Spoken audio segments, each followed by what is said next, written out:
Begini, kalau Protestan itu kan sama kitabnya Injil ya.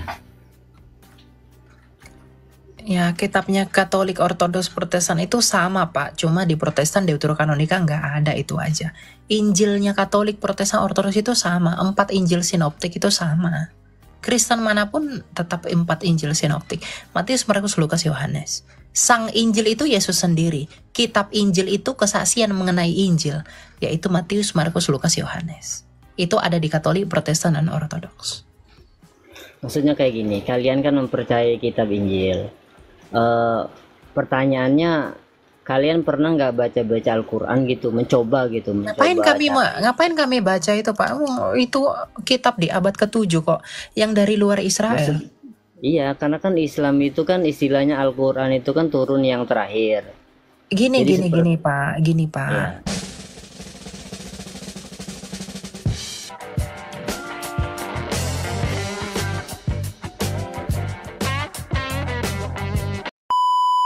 Iya, Kak Eli, aku cuma mau tanya gini ya. Kan itu yang masalah apa? Kayak Tuhan Yesus tuh naik ke surga, terus dia itu naik ke surga tuh kembali ke dalam, maksudnya menjadi satu dengan Allah atau gimana?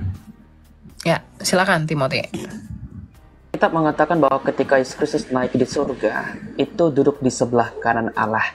Loh, berarti Bapa itu di sebelah kiri? Enggak. Itu adalah suatu pengungkapan bahwa Kristus itu berkenan di hadapan Allah sebagai Raja. Apalagi sebelah kanan ini gambaran terhadap simbolis di mana Raja itu kerajaannya di sebelah kanan bait suci Allah. Berarti yang diperkenankan oleh Allah. Jadi kemanusiaannya itu dapat dibedakan, tetap dapat dibedakan. Dan seolah-olah terpisah, tapi tak terpisah. Kenapa saya katakan seperti itu? Karena kemanusiaannya berasal dari Bunda Maria. Dari Bunda Maria. Tetapi firman itulah yang menyatukan kemanusiaan Kristus dengan Allah Bapa. Ya, saya mengutip apa yang disampaikan Jana Suci Athanasius dari Agung, bahwa firman yang menjadi manusia, firman yang sama juga yang menggerakkan alam semesta. Berarti ketika firman yang menjadi manusia pun telah naik di surga, di sebelah kanan Allah, dia ada bersama Bapa, di dalam Bapa, dia juga berada di hadirat Bapa, walaupun dalam rupa kemanusiaannya. Itu ya jawaban saya. Ya. Itu ya Hendy ya. Jadi Tuhan Yesus ketika naik ke surga, disaksikan oleh ratusan orang, dia tetap dengan tubuh kemuliaannya. Dan dia dipermuliakan di sebelah kanan Bapa. Di sebelah kanan Bapa itu bukan berarti ini Bapa duduk, lalu Yesus di sebelah sini. Bukan. Di sebelah kanan itu adalah tanda kemuliaan, tanda kemenangan yang tertinggi dari Bapa diberikan kepada Kristus. Karena Kristus pernah direndahkan dan sekarang dia ditinggikan. Gitu. Jadi duduk di sebelah kanan Allah itu bukan berarti bersebelahan kayak dua orang nih. Saya di sini, Timothy di sini, bukan. Ya, dan dia tetap dengan tubuh kemuliaannya itu. Nah, dengan tubuh seperti tubuhnya itulah nanti kita juga akan dibangkitkan dalam 1 Korintus 15 ya, ayat 55 tentang kebangkitan tubuh. Kita akan bangkit seperti tubuh Tuhan Yesus yang juga bangkit. Makanya dikatakan dia yang sulung dari antara orang mati. Itu yang menjadi gambaran tentang kebangkitan kita di masa yang akan datang ketika dia datang sebagai Raja. Begitu. Ya. Oke, gitu ya. Siapa namamu tadi? Hendy ya. Gitu ya, brother. Ada malaikat Tuhan yang akan bersiap-siap menuntun rohnya ini ke Firdaus. Stanley. Dia tidak percaya. Seorang Mas Elia tadi itu. Ya, kamu dengerin video saya ya? Iya, lagi lihat di YouTube. Ya, tolong jangan ini Pak, jangan berisik Pak, soalnya jangan ada suara anak kecil. Oh iya. Kon diam. Itu akan membawa kamu ke alam maut. Ya, bintang kolbu dulu ya, silakan bintang kolbu. Oke, malam semuanya. Malam. Agamanya Katolik ya? Enggak, saya Protestan, Timothy Ortodoks. Kristen Protestan, Kristen Katolik gitu ya? Saya bukan Katolik Pak, saya Protestan.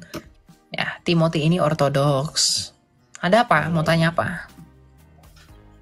Begini, kalau Protestan itu kan sama kitabnya Injil ya? Ya, kitabnya Katolik, Ortodoks, Protestan itu sama, Pak. Cuma di Protestan Deuterokanonika nggak ada, itu aja. Injilnya Katolik, Protestan, Ortodoks itu sama. 4 Injil sinoptik itu sama. Kristen manapun tetap 4 Injil sinoptik. Matius, Markus, Lukas, Yohanes. Sang Injil itu Yesus sendiri. Kitab Injil itu kesaksian mengenai Injil, yaitu Matius, Markus, Lukas, Yohanes. Itu ada di Katolik, Protestan, dan Ortodoks. Maksudnya kayak gini, kalian kan mempercayai kitab Injil. Pertanyaannya, kalian pernah nggak baca-baca Al-Quran gitu, mencoba gitu, Ngapain kami baca itu, Pak? Itu kitab di abad ke-7 kok, yang dari luar Israel. Iya, karena kan Islam itu kan istilahnya Al-Quran itu kan turun yang terakhir. Gini Pak. Iya. Kitab sucimu itu tidak turun di Israel, Pak. Dan ingat, Pak, di dalam iman Abraham nggak ada tuh kitab suci yang diturunkan, Pak. Taurat itu ditulis Musa, Pak. Bukan diturunkan Tuhan ke Musa, bukan. Ditulis Musa. Nah, kitab Jabur, Mazmur ditulis Daud, Pak. Dan ada sebagian ditulis Musa. Nah, kitab Injil itu ditulis oleh para rasul, nggak ada diturunkan dari langit. Nah, kalau kitab Bapak itu diturunkan dari langit, itu pun di tanah Arab, bukan di dalam Israel. Padahal kalau konsep dengar dulu. Iya. Dengar dulu ya. Padahal dalam Mazmur 147, Tuhan tidak memberikan hukumnya kepada di luar Israel. Jadi kalau Bapak tanya, kenapa kamu tidak baca kitab kami? Karena tidak memenuhi standar kebenaran yang harus diadopsi menurut hukum perjanjian. Apalagi perjanjian baru. Jadi untuk apa kami baca? Nggak bermanfaat bagi kami, Pak. Apakah gitu? Ibrahim? Nggak ada manfaatnya bagi kami. Apakah Ibrahim ataupun Musa pernah mengabarkan? Abraham, bukan Ibrahim. Ya, kalau di kita Ibrahim, kalau di situ Abraham. Ya, ayahnya Ibrahim siapa, Pak? Di agama Bapak? Kalau di agama kami, kalau sesuai Al-Quran itu namanya Azer. Azer itu berbeda. Kenapa? Abraham di kami, di Yahudi, Kristen, nama ayahnya itu Terah. Jadi jangan sama-samakan. Jadi Ibrahim, Abraham ya Abraham. Nama bapaknya aja beda, Pak. Ya, Azer dengan Terah itu udah beda jauh itu. Iya, oke lah. Jadi kalau misalnya Abraham, jangan dioke-okekan, beda itu. Ya, Abraham ya, bukan Ibrahimmu. Iya udah, kalau kita ngomongin Abraham, kalau misalnya Abraham kan utusan juga, ataupun Musa juga sama kan seperti Abraham. Abraham itu bapak orang percaya, bukan nabi. Abraham itu apa? Abraham itu bukan nabi, Pak. Abraham itu bukan nabi. Oke lah. Kalau misalnya Pak Abraham ini atau Pak Musa gitu, kayak gitu istilahnya. Musa. Halo? Iya. Kan mereka kan menuliskan Alkitab. Kitab. Alkitab itu kumpulan mereka.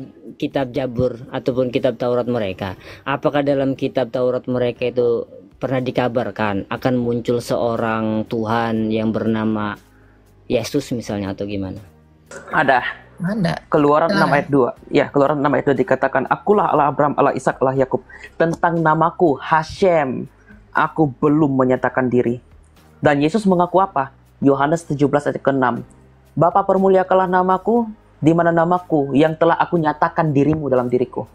Berarti Yesus menggenapi nubuatan yang disampaikan oleh Allah Abraham, Allah Ishak, Allah Yakub kepada Nabi Musa.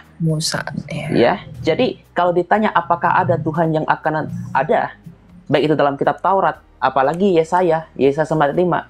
Seorang anak telah lahir untuk kita, seorang putra telah diberikan kepada kita, lambang pemerintahan ada di atas bahunya. Dan semua orang akan menyebut dia sebagai penasihat yang ajaib, Allah yang perkasa, El Gibor. Jadi Bapak mau melihat dalam perspektif sebelum Injil turun, kalau Bapak mengatakan Injil itu turun ya, itu sudah dinubuatkan Yesus sebagai Tuhan dan sebagai Tuhan dan Allah. Kenapa orang Yahudi tidak mengikuti Injil? Itu menggenapi yang dikatakan dalam Yesaya pasal 3, bahwa lembu mengenal pemiliknya, bangsa Israel tidak. Ya, sebenarnya mereka sudah disindir oleh Allah sendiri bahwa mereka tidak mengenal Allahnya.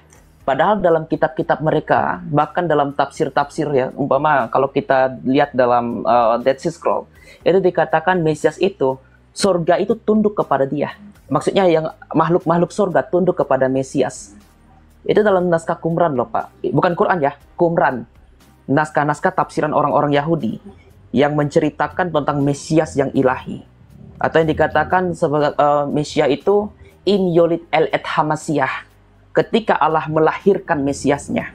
Ini bukan kelahiran dalam pengertian lahir beranak, siapa bidanya, nggak seperti itu. Tapi kelahiran ilahi di mana firman itu keluar dari diri Allah. Jadi Yahudi yang mana yang Bapak mau tanya sama Rabinik?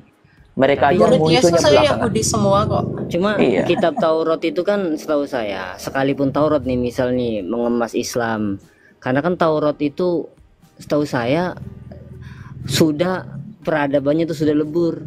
Bahkan kitab Taurat itu pada era zaman Uzair, Nabi Uzair, kitab Taurat itu sudah habis. Uzer itu Karena siapa ya? peradaban- Nabi Uzer itu. Esra. Oh, Esra ya. Esra. Kalau di situ Esra ya.